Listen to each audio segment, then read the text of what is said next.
Hi guys, so sorry, but GB News to me is a bit like a fly to a you-know-what. So Brexiteer Dan Wotton revamped a version of Project Fear because, the Remoaners are regrouping and going to drag Britain back into the European Union. Let me start off by saying that Dan is a shock jock. I highly doubt that he believes anything he says. It's all in order to get clicks and drive traffic to GB News. And stories about Remoaners or Greta Thunberg or Insulate Britain are things that drive the viewers of the channel round the bend, so it keeps them coming back for more. He is in a sense a drug dealer, and the drug is ignorant outrage. But this time he's quoting Lord Frost, the guy who negotiated a deal and then trashed it 2 years later. Let's jump in. Beware, the Remoaners are regrouping.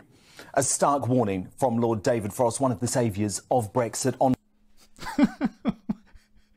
This video is peppered full of this type of language. The saviour of Brexit. Lord Frost, the saviour of Brexit.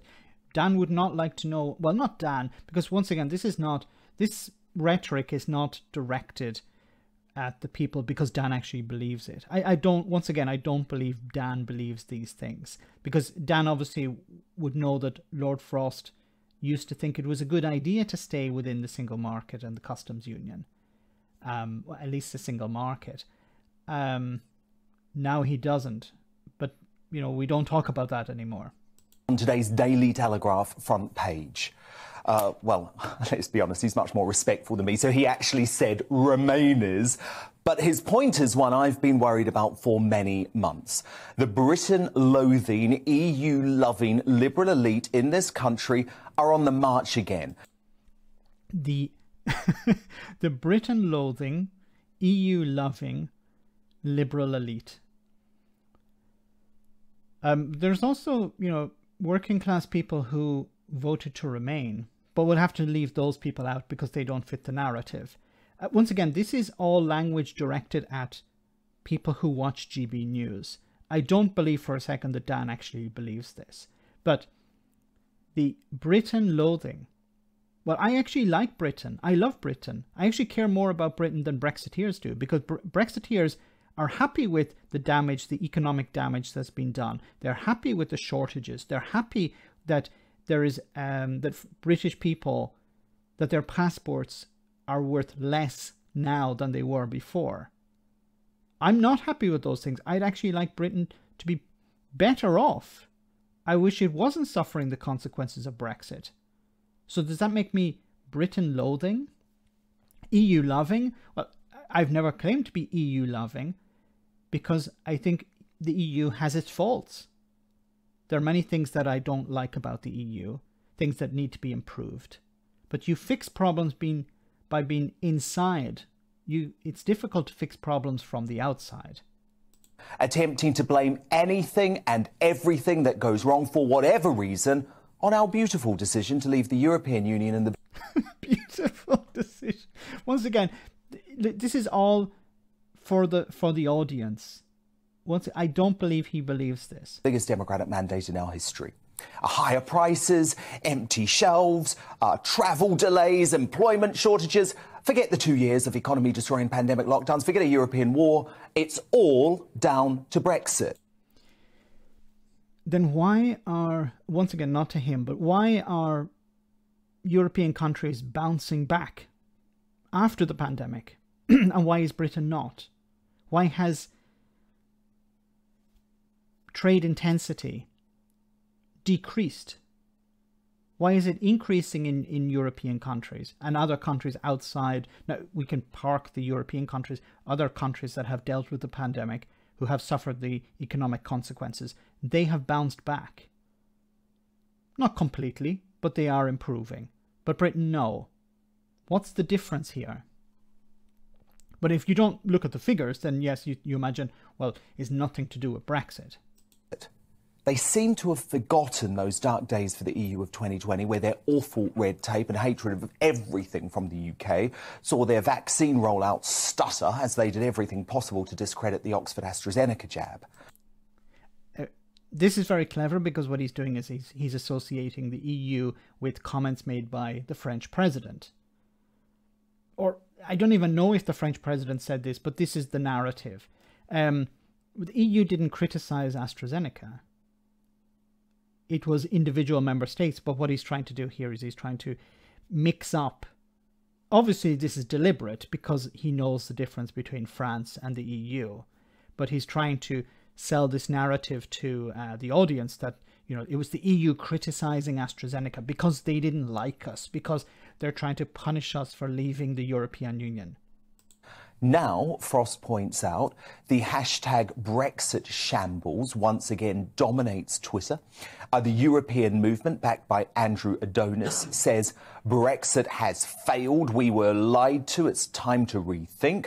Former Treasury Permanent Secretary Nick Macpherson groans the effect on growth from Brexit is tangible.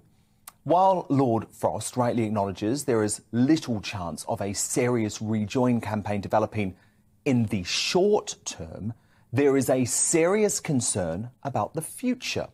He writes of the leaders of the pro-EU cause, their aim is to keep us aligned with the EU, often using the Northern Ireland Protocol as a weapon.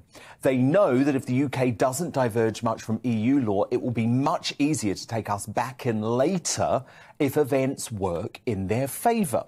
To do this, they have to get it established in the public mind that somehow Brexit is already failing. But it is. It's not me just saying it. Businesses are saying it. Businesses are worse off because of Brexit. How is that? How is being worse off a success? Being worse off is a failure. When the people who sold you Brexit said everything would be better.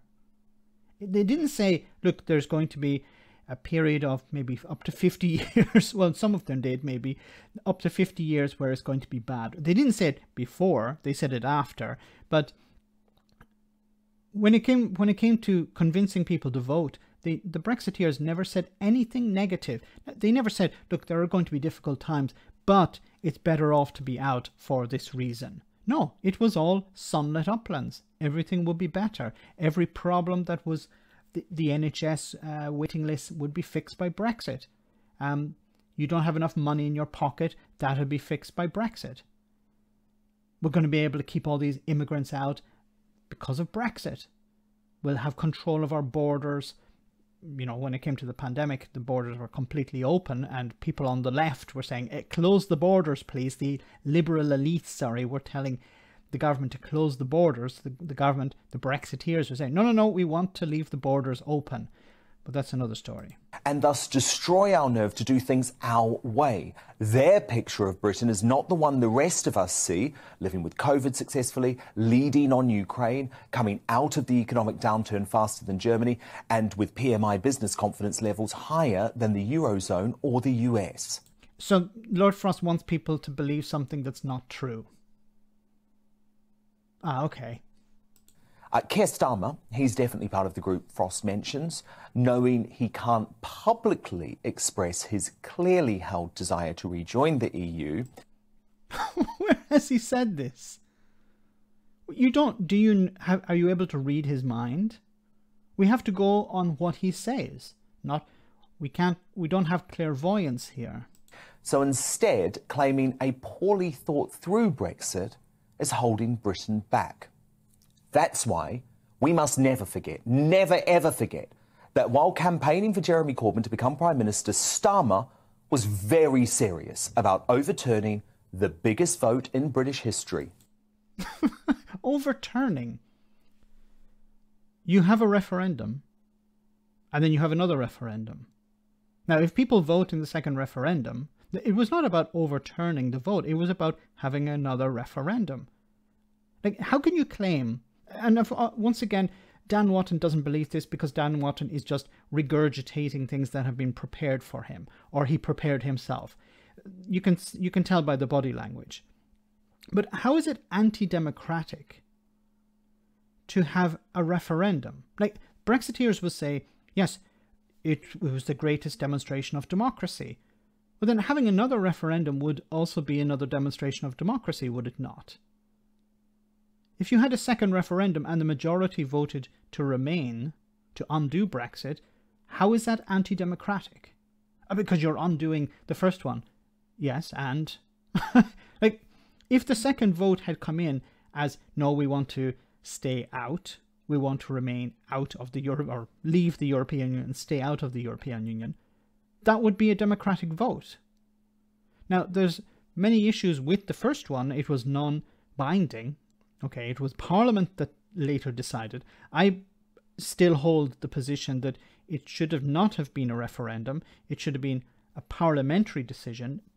Parties should have put forward their manifestos. We're going to leave the European Union in this way. And then the voters would vote for those parties based on that. I think a referendum was the wrong way to go, because obviously people didn't know what they were voting for. Some people thought that they were going to leave the single market and the customs union. Some people thought they would stay in the single market and the customs union. Some people thought they'd be like Switzerland. Some people thought they'd be like Canada. Some people thought they'd be like Norway. Some people thought they'd be like Australia. And you may, what are you talking about here? Because people didn't know what the hell they were voting for. Two different people were voting for two different types of Brexit. Now, the fault there falls on the people who didn't inform the public. The government should have set up an independent commission to explain what Brexit meant. There should have been an impact assessment. There wasn't. And the public should have been informed. They were not informed. But that's why you have this new form of project fear. Look, this idea, once again, the Remoaners are regrouping. They're going to drag us back into the EU. Boris Johnson has an 80-seat majority, more or less. There's nothing the Remoaners, well, you should actually call them rejoiners, because you can't remain in what? Okay, it doesn't make any sense. But there's nothing Parliament can do. Boris Johnson has a majority. Boris Johnson's not going to have any referendum in the future about rejoining the European Union. So the only way it could happen is if the Labour Party were to win a majority, or win enough seats to to form a government with maybe in a coalition, or with some sort of agreement with other parties, for them to supply some sort of power to them. That's the only way they could start the process, but it's going to take years. You also need to convince the British public of that, and also the Europeans need to be convinced that Britain would be serious about rejoining, because it's no point rejoining and then the Brexiteers get back into power and then the next thing they do is we're getting out again. So if there's going to be a UK government, if the UK is going to rejoin the European Union, it's going to have to be something pretty permanent, not in one day and out the next. But as I said, this is all project fear, because at the moment there isn't enough power. There aren't enough Remainers in Parliament, or Remoaners in Parliament, to shift the needle towards rejoining. Businesses are suffering. Businesses would prefer to be part of the single market and the customs union, but that's not happening under the Tories. Let me know in the comment section, guys, what you think about all of this. As always, your comments are greatly appreciated. And apologies, as I said, I'm like the fly to the you-know-what.